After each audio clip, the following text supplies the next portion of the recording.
Hey everybody, it's Bunny again.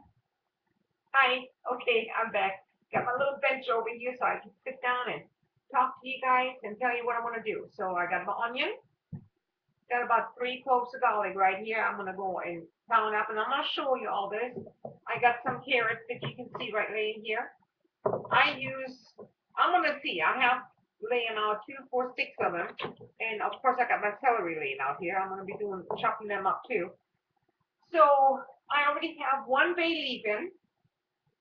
This is the kind that you can see it now a little bit better.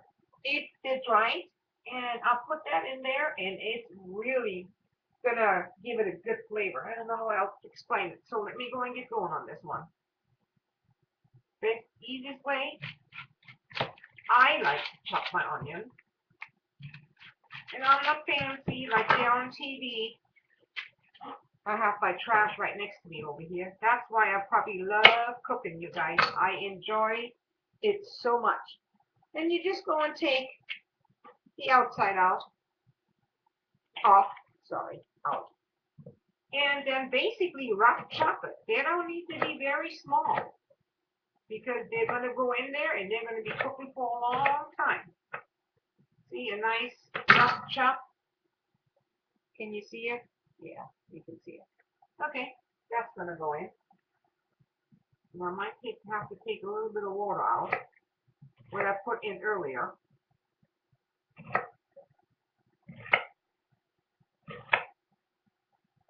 And I'm going to do that before I get too much in there.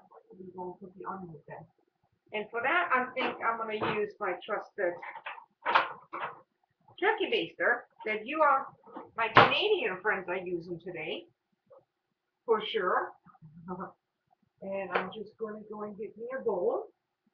I'm probably going to go and use this one. I got all my bowls sitting up here. I'm going to use my big one right here. That way I can go and keep it or throw it away, whatever I want to do. So I'm just going to suck a little bit more of that already tasty cooking liquid. I don't want to call it water no more. Because we're going to add all this stuff in there and it's going to go and take some away. But I want to make sure I can go and add more of my cooking liquid back in when I need it.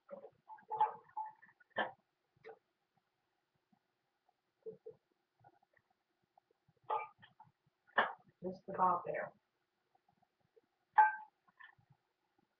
And I'm just going to go and let this sit right here next to it where I need it. Okay, so the easiest way when I do my garlic, you got the clove laying there, hang on it, and watch how simple it peels. It comes up. See, that's the outside. Done. Just don't make the mistake and throw the wrong stuff away. I've been there and I've done that one before. See, outside. And this, you don't even have to chop. I still like to do it. This one I didn't hit. Oh, no, it's all right. It came off. Okay. Hershey, of course, is right next to me. So really what I'm going to do here, I am just going to rough chop it. But this is all I'm going to do. Just give it a rough chop. And I want to go and have all this release the flavors in my cooking liquid.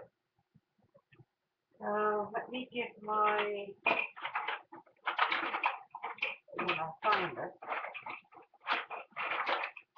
Oh, there it is, of course. I got all my stuff right here. And the easiest way to do is leave your carrots laying down. Because believe me, I've been there and I actually have cut my fingers with this tool. And this is what they call a asparagus peeler. See? But I like to use it for this. That goes on the side. And sometimes Hershey likes to use this. Why hold it up and make it hard on yourself when you can just leave it laying down and run over it to clean this up? And this don't take very long to do. And I'm not going to have these very big because I do want these to cook. Well, Or you can even just hold it up like that. Now, let me see what my computer. What it does is, I think it times out, my screen times out on me. But I think that you guys can see, but I still want to see what I'm doing too. So I show you what I'm doing here, and I can see what I'm doing. Right, just a couple more. And this is one of the one of the soups or stews. Well, it's a soup. Yeah, they call it split pea soup. That I like to make when it's a nice cool day.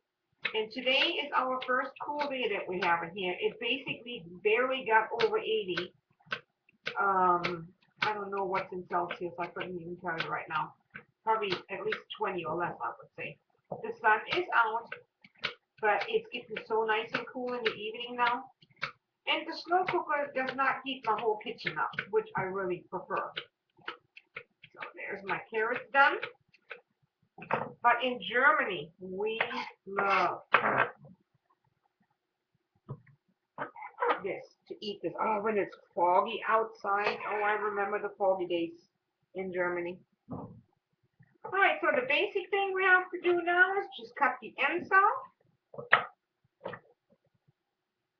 Like I'm doing here, and I'm going to just actually let them sit to the side. And this is my chef's knife that I bought myself. And I'm going to show it to you.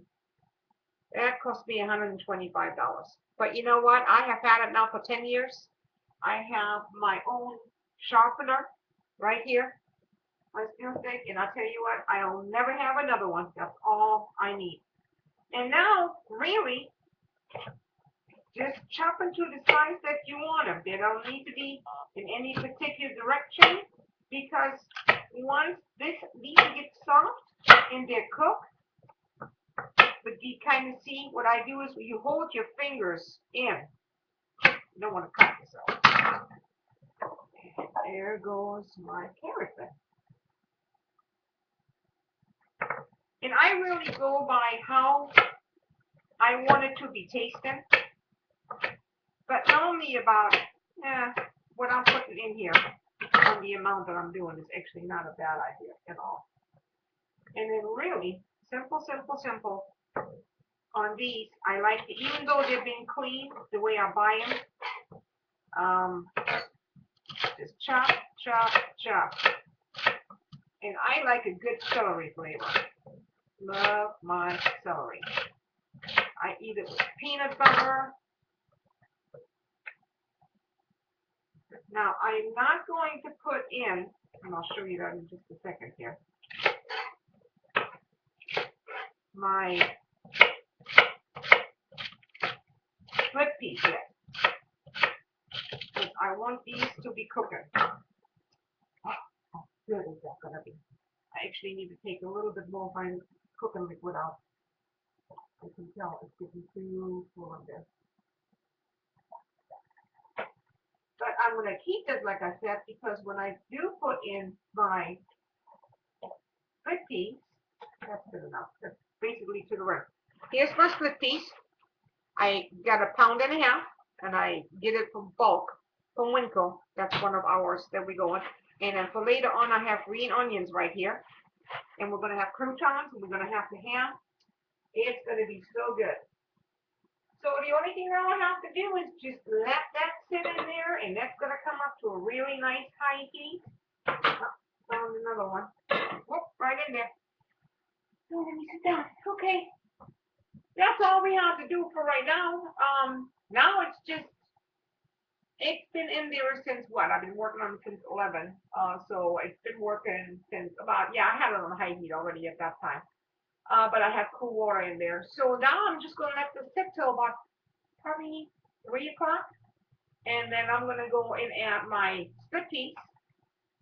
And leave the bone in there. Just leave it all in there because it needs to cook all together. But I like to get the vegetables to go and release all their flavors already in the cooking liquid. So that when we put the split peas in, they can soak all that good flavor up. And no salt. We don't need no salt because we have the ham bone in there. And the bone marrow is going to go and cook out of it. and all that flavor and all the salt from the smoke is going to come out of that one. So I'm excited. I can't wait to go and see what it's going to look like when it's done. I'm going to show you how I use my immersion blender, and it turned out, you know me. Okay. All right, guys. That's going to be it for right now, and I will talk to you later. Bye.